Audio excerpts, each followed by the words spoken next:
Welcome to The Newsworthy. All the day's news in less than 10 minutes. Fast, fair, fun, and on the go. Today we are talking about everything from the ongoing rescue mission in Thailand to the top movie at the box office. That and much more in less than 10 minutes. I'm Erica Mandy. Today is Monday, July 9th. You ready? Let's do this.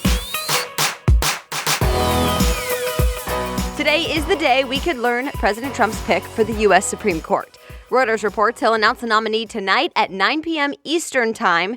Remember, the president will nominate someone to take Justice Anthony Kennedy's seat because Kennedy is retiring soon. And he was always known as the swing vote among the 9 judges. So this is a big deal. The AP reports the president has narrowed his finalists down to 3 federal appeals judges, but the president has not formally said those are his final picks, so it could change. This is also the week President Trump is heading to Europe. He'll be making 4 stops in 7 days starting tomorrow.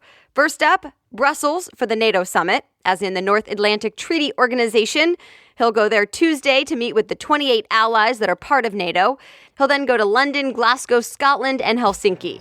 I'll keep you updated with who he's meeting and why along the way. Things may be getting tense again with North Korea. It's not exactly clear what's going on. The New York Times reports officials there just accused the U.S. of pushing a, quote, gangster-like demand for denuclearization.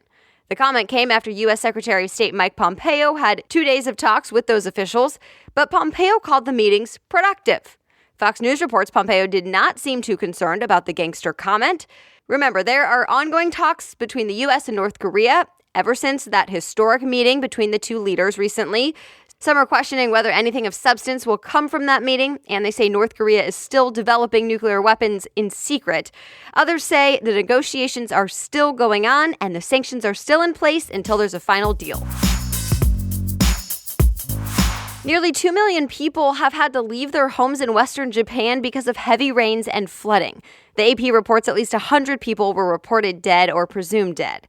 But rescuers are now working hard to find and save people using boats and helicopters.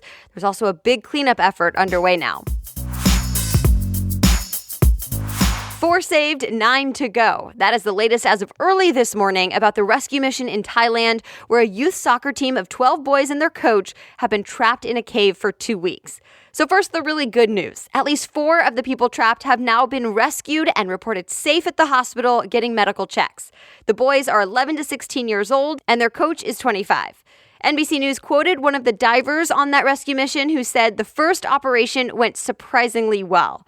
So after that, a new operation to reach the other 9 people was set to start Monday morning there. Of course, it could take hours, and there are still a lot of challenges ahead trying to bring inexperienced divers up through murky water and narrow passages. And more rain in the area could put all those rescue efforts on hold. This one is still developing. One more thing of note, Elon Musk, the CEO of Tesla and SpaceX, says he sent what he described as a kid-sized submarine of sorts to Thailand that could help in the rescue mission. That if the divers need it, they could have one of the kids get inside this pod, seal it up, and then the divers carry it out.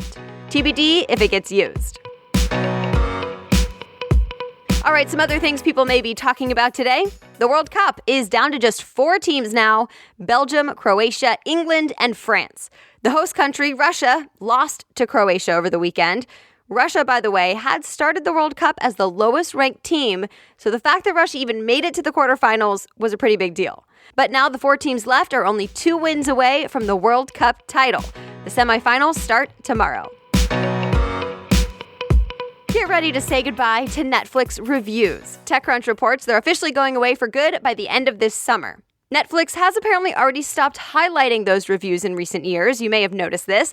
But now Netflix is apparently notifying anyone who left a review that the feature is going away mid-August.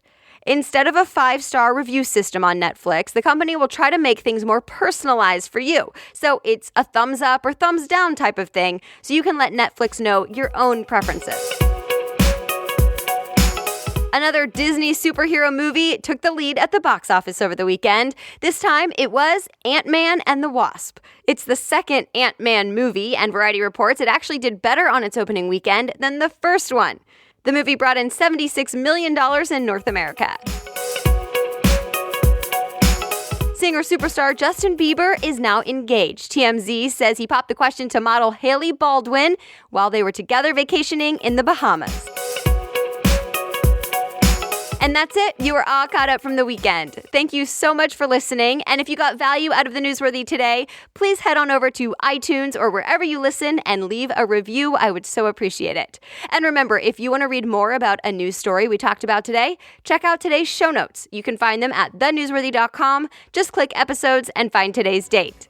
The Newsworthy is ready for you to listen every weekday by 4 a.m. Eastern Time. So we'll chat again tomorrow. Have a great day.